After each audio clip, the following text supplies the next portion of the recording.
नमस्कार, सरोजिनीज किचन कलाकृतीमध्ये तुमचं सर्वांचं खूप खूप स्वागत। आजची स्पेशल रेसिपी आहे माझी लाल भोपळ्याच्या घाऱ्या किंवा आपण त्याला घारगे पण म्हणू शकतो। आणि हा पदार्थ गोडाचा पदार्थ आहे। हे जे घारगे बनवल्यानंतर आपण प्रवासामध्ये पण घेऊन जाऊ शकतो आणि इतर वेळी आपण चहा सोबत सुद्धा एन्जॉय करू शकतो। खूप छान लागतात आणि पौष्टिक पण आहेत। चला तर मग आता आपण रेसिपीला सुरुवात करूया। आता हा लाल भोपळा मी चिरून घेणार आहे आणि अशा प्रकारे पूर्ण पिवळा झाल्यानंतरच तुम्ही घाऱ्या करायला घ्या, म्हणजे तो आतून पूर्ण केशरी कलर आलेला असतो। तर आपण कापून बघूया अगोदर।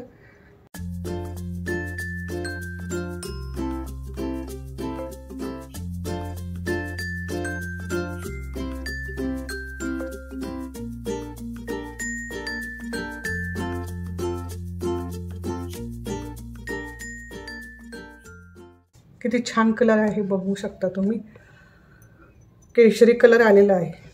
ह्या बिया सुद्धा खूप पौष्टिक असतात। तर ह्या सुकवून थोड्याशा वरचं आवरून काढून आतला जो भाग असतो पांढरा भाग तो खायचा असतो। तर ह्या बिया आपण टाकून द्यायच्या नाहीत आणि शेतकरी ह्याच बिया वाळवून पुन्हा ह्याच बियांची शेतामध्ये पेरणी सुद्धा करतात। तर अशा प्रकारे खूप फायदेशीर अशा ह्या बिया आहेत। तर ह्या बिया आपण काढून घेणार आहोत अशा प्रकारे। आपल्याला पाणी बिलकुल वापरायचं नाही या रेसिपीला।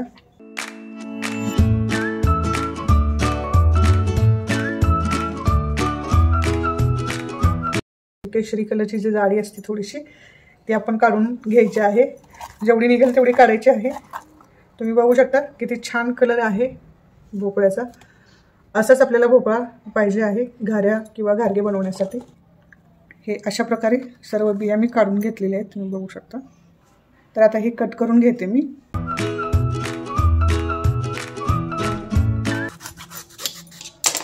अशा प्रकारे छोटे छोटे तुकडे करून घ्यायचे।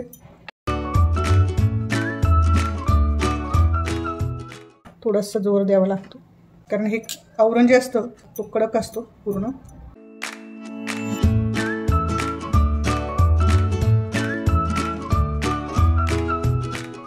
अशा प्रकारे मी तुकडे करून घेतलेले आहेत भोपळ्याचे बारीक बारीक।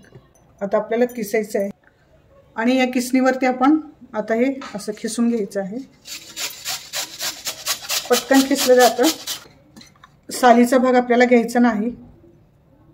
अशा प्रकारे खिसून घ्यायचं आहे। तुम्ही बघू शकता मस्त किस निघालेला आहे।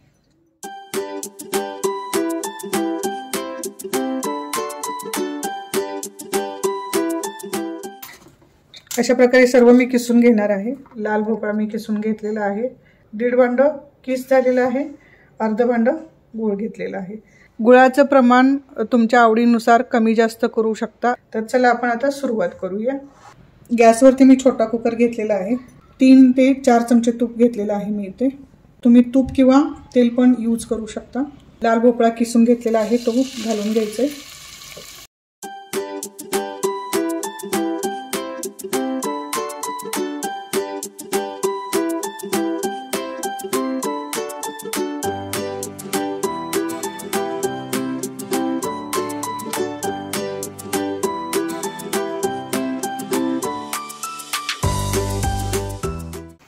आता इथे मी गूळ घालून घेते।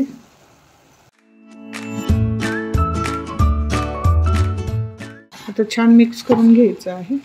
गूळ पण आता वितळणार आहे। ते वितळल्यानंतर गुळाच्या पाण्यात आपल्याला हे भोपळ्याचा किस छान शिजवून घ्यायचे। अर्धा चमचा मीठ घालणार आहे। गोडाच्या पदार्थामध्ये थोडंसं मीठ आवर्जून घालावं, तो पदार्थ चविष्ट लागतो। पाण्याचा बिलकुल वापर करायचा नाहीये। छान शिजलेला आहे किस आपला।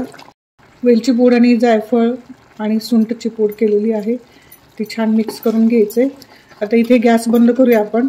आता हे जास्त घट्ट नाही करायचे, थोडंसं ओलसरच ठेवायचे कारण आपल्याला याच्यामध्येच गव्हाचं पीठ मिक्स करून कणिक मळायचं आहे। थंड करायला परातीमध्ये काढून घेतलेलं आहे, तर हे थंड करायला आता आपण ठेवूया। मिश्रण थंड झालेलं आहे। आता याच्यामध्ये तांदळाची पिठी 1 वाटी मी घालून घेणार आहे। छान मिक्स करून घेऊया।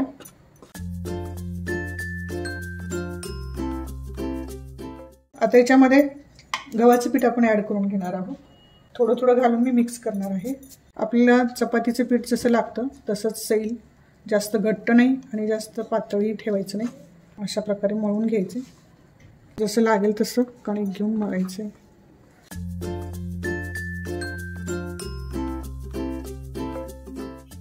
हातावरती थोडंसं तेल घ्यायचं आणि कणकेवरती थोडंसं असं लावून घ्यायचं, चिकटणार नाही हाताला. इतकी पातळ अशी लुसलुशीत अशी आहे. चपातीला आपण जसं कणिक मळतो त्याच्यापेक्षा थोडीशी सैल आहे. इथे मी पोळपाट घेतलेला आहे. पोळपाटवरती एक प्लास्टिकचा पेपर घेतलेला आहे. त्याच्यावरती आपल्याला थोडंसं तेल लावून घ्यायचं. असं बोटाने प्रेस करत राहायचं. अशा पद्धतीने पण तुम्ही घाऱ्या करू शकता. छान होतात आणि पटकन होतात. जसं आपण अनारसे थापतो तशा पद्धतीने थापायचं. सुरुवातीला मी इथे खसखस घालून घेते. तुमच्याकडे तीळ असेल तीळ पण घालू शकता. आणि ही पारंपरिक पद्धत आहे घाऱ्या बनवायची. तर अशा पद्धतीने तुम्ही करू शकता. तर आपलं तेल गरम झाले की नाही आपण चेक करू. थोडंसं कणकेचा गोळा टाकून बघायचं आहे आपल्याला.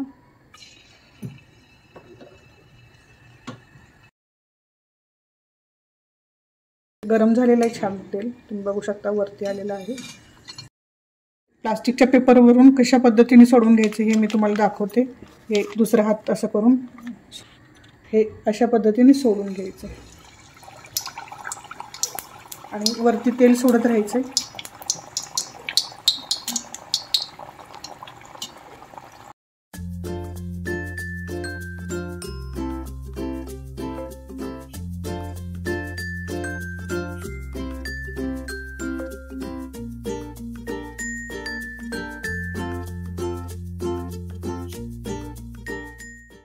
आता मी दुसऱ्या पद्धतीने तुम्हाला करून दाखवणार आहे घारगे. तर इथे मी मोठा गोळा घेतलेला आहे. कोरड्या पिठामध्ये बुडवून घ्यायचे. गव्हाच्याच पिठामध्ये बुडवायचं आहे. पोळपिठावर ठेवून लाटून घ्यायचे. कोरडं पीठ जसं लागेल तसं लावून घ्यायचे. जास्त पातळ नाही करायचं आपल्याला, जाडसर ठेवायचे आहेत. तीळ लावून घेणार आहे. अजून थोडंसं लाटून घेणार आहे.